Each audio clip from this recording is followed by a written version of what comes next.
This keeps getting crazier for the New York Knicks as we have now entered the month of September and multiple new targets are still being revealed for the Knicks entering free agency. With training camp now starting this month, the Knicks still do not have their roster full of 14 players, and with multiple new names along with some updates on some other ones that we know all being revealed, there is a lot to go over on this team right now.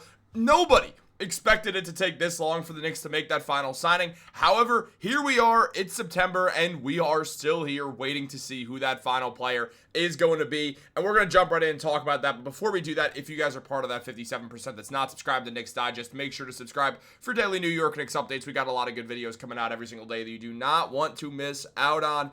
Obviously, now that it's September, that means we get Media Day / Content Creation Day, as it's now called, on top of a bunch more stuff as well to go over with the Knicks entering training camp, seeing the first bit of Mike Brown stuff, all that, and eventually, obviously, preseason and then the NBA regular season, which we are now 51 days away from, and I'm so excited for basketball to be coming back. Now that it's weirdly already cold in New York City, which sucks. I mean, all right, it's 75 degrees, but to me that's cold. I'm always cold. Not the point. The point is the New York Knicks are still out there looking for some more free agents, and we've seen some of the targets that have been listed. Guys like Landry Shamet and Ben Simmons have been mentioned time and time again for this Knicks team, and it is something that honestly does make a whole lot of sense for the Knicks going forwards, just when you consider everything that the Knicks have done for a while now, and when you look at all the talent that we've seen them have.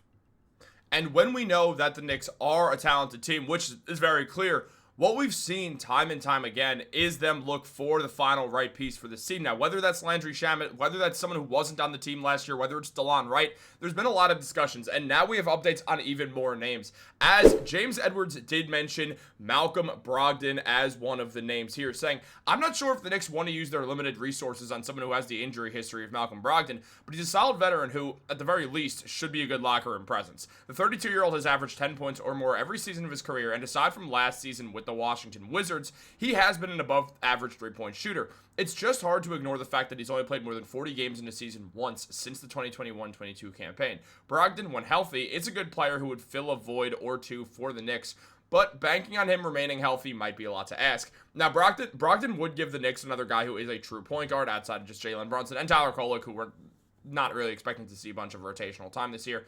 He put up 12.7 points per game last year, 4 rebounds and 4 assists with the Washington Wizards. He did shoot terribly from 3, but usually that's not the case for Brogdon. He is a good three-point shooter, usually above average. But last year, again, when you're on the Wizards, when you're on that bad team last year, look, they have a good front office and things are turning around for them, but it's not there yet, obviously. And Brogdon was just sort of not in the usual position that he's typically in his career. He did shoot 40% on corner threes, which is good to see. He would get a lot more efficient with the Knicks because there's a lot of scoring options and a lot of better players out there to where he's not as much of a focal point defensively as he would be when he was with Washington.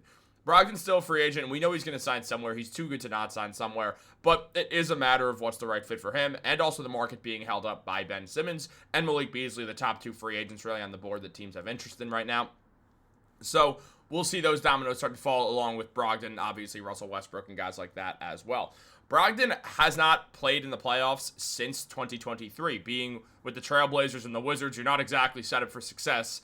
And on top of that, when you look at Brogdon's whole career, the 2023 playoffs was the only time he actually won a playoff series in his career. And he won 2. They made the conference finals, the Boston Celtics. They lost in 7 to the Miami Heat. That was that series where they were down 3-0 to Miami. Then the Celtics won the next 3 games, which are going to Topgolf, and then lost in Game 7 in a very, very wild Eastern Conference Finals that evidently would end up having the Heat win and then lose to the Denver Nuggets in the finals. Now, in that span, Malcolm Brogdon was a very solid player for the Celtics. He put up 12 points per game, 3.5 rebounds, and 3 assists. He shot 38% from 3, 42% from the field. He's a solid defender. He did a lot of good for the Celtics in the playoffs. They did move on from him, but did make some sense. Obviously, they were able to make a few different good moves, which did help them out in the long run, obviously, like acquiring Drew Holiday and Porzingis and really making that run and then ultimately winning the NBA Finals in 2024. So what we see from Malcolm Brogdon is a guy who very much is a talented player, don't get me wrong, but sort of the question that remains is what exactly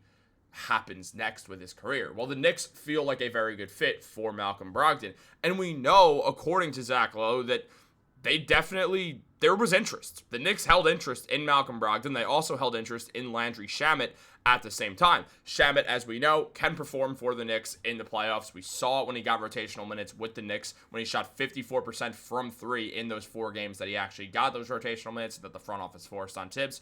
And he only averaged around 13 minutes per game, but still put up 6 points and 2 assists with a rebound, and he played solid defense. He did a lot of good for the Knicks, and I've seen a lot of comments of people saying the Knicks don't have to overthink this. You bring back Landry Shamet, he was helpful for the team. I love Landry Shamet as a player. I would totally like to see him back. He gives the Knicks a quick trigger 3-point shooter. Now, I'd rather Malik Beasley just because he's better than Shamet, but at the same time, if the Knicks are to re-sign Landry Shamet, I will have no complaints or problems with it at all. Now, it was mentioned by Jake Fisher that Malcolm Brogdon has also been on the Knicks' radar for both them and the Timberwolves, which are 2 of the teams that have also been monitoring Malik Beasley's situation as well. So Brogdon's an option. We definitely know Landry Shamet's an option, who averaged around 6 points and 1 rebound with the Knicks last season while shooting 40% from 3 and 47% on the corner 3. It's also important to note that in this span as well, what we saw from Landry Shamet was a guy who could not hit a shot to start the season. So the fact that he was able to bounce back and still have very efficient numbers from 3 show how well he played once he really got rolling with the Knicks and got comfortable once again after dislocating the shoulder, which obviously caused some serious stress about playing, which is totally understandable. Now, another name that also got brought up for the Knicks by James Edwards is Monte Morris. Now, Morris, as Edwards mentioned, injury sidelined him for most of the 2023-24 season, and last season, he saw time in a weird Phoenix Suns rotation, but he's a veteran point guard who can make the open 3, set up an offense, and won't turn the ball over. He'd be good insurance to have, at least at the very least, and potentially as a solid ball handler for the roster if needed, which wouldn't hurt by any means. Morris last season in 12.7 minutes per game, put up 5 points, 1.5 rebounds, and 1.5 assists. He shot 36% from 3 and 37% on the corner 3. He's a solid player. I think there's a lot of better options out there than Monte Morris, but I would understand why the Knicks would sign Monte Morris just because he's someone who can control the tempo. I just think that if you're looking at Monte Morris as a real option, which, is happening, what we see out of Morris, you could find elsewhere. I mean, I get it. If you don't want to sign Ben Simmons because he can't shoot, that's completely fine. I'm kind of on a similar side, considering Josh Hart and Mitch also I don't want to call Josh Hart a non-shooter, but he doesn't shoot the ball a ton. You know how it rolls. And honestly, I do think that there's just better options out there than Monte Morris. You could just go do the same thing with Malcolm Brogdon, is really what I'm saying here. You could just do the same thing with Brogdon. So I think that Morris is a good option if nothing else were to work out and a bunch of signings were to happen, but I wouldn't mind it. As I said, I think it makes a lot more sense for the Knicks to go and just sign Malcolm Brogdon if you're interested in Monte Morris. That's just personally how I feel in the situation. You look at Morris's game, he's a solid player. Don't get me wrong. I mean, look, he put up 8 points per game and 3.1 assists with 1.5 rebounds in the 57 playoff games he's played in his career. The man's understood playoff basketball. He's been there multiple times with a few different teams and has had some actual big roles. I mean, we've seen him play over 30 minutes per game in the playoffs before. It was only a 5-game series, but he still put up 14 points per game and 5.5 assists. He's shown very, very good moments where he's averaged for his career. Nothing great in the 3-point percentage-wise, but we have seen him, when he had that great playoff run, shoot 42% from 3 as well on high attempts, on 5.2 attempts. So we've seen Morris be a very, very, very valuable player. With Minnesota, when he played with them, things not so much. He barely got in the game. But outside of that, we have seen him play some serious roles in playoff basketball and average 14 points per game twice in the playoffs. And that's impressive, especially when he's getting 5.5 assists. So there is stuff to like about Monte Morris, don't get me wrong. And also, on top of everything else, when it comes to point guards, you could also go grab DeLon Wright, who's 6'5", can guard 3 positions. Monte Morris can't, and that versatility would be nice off the bench. Also, we saw DeLon Wright have a good impact with the Knicks as well, with him saying that he would love to go back to New York, but we'll see what happens. And with Wright saying, I'm open to going to any team that wants to use my services. So, professional answer from professional guy in DeLon Wright as well. I like DeLon Wright. I've mentioned it before. It's hard to not like him after the playoffs. He did what he had to do for the Knicks. He was a good veteran to have on the roster. The Knicks made a good call with that trade, clearly. And we'll see what happens. It's hard to guess who they're going to sign. What do you guys think? Let me know in the comments down below who you think they're going to sign. If you had to make me put money on it right now, I don't think they're getting Malik Beasley. I think Beasley's going to end up going back to Detroit. It just makes the most sense to me. On top of that, you then look at a team like, or you look at a guy like Landry Shamet.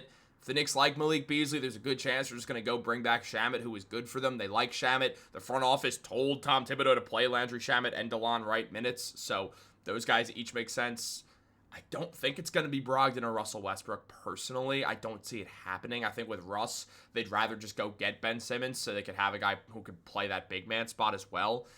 And then after that, the same thing that we start to see is like you then look at Russ, who's similar to Ben Simmons. He's a better offensive player because he can score the ball, but I just don't see the Knicks going for Russell Westbrook right now. And then on top of that, if I had to guess, I would probably go Landry Shamet. That's my guess. Who do you guys think they're going to re-sign? Who do you want them to re-sign? Do you think they're going to sign someone you don't want to see them sign? Or do you think they're going to sign the guy who you want to see them sign?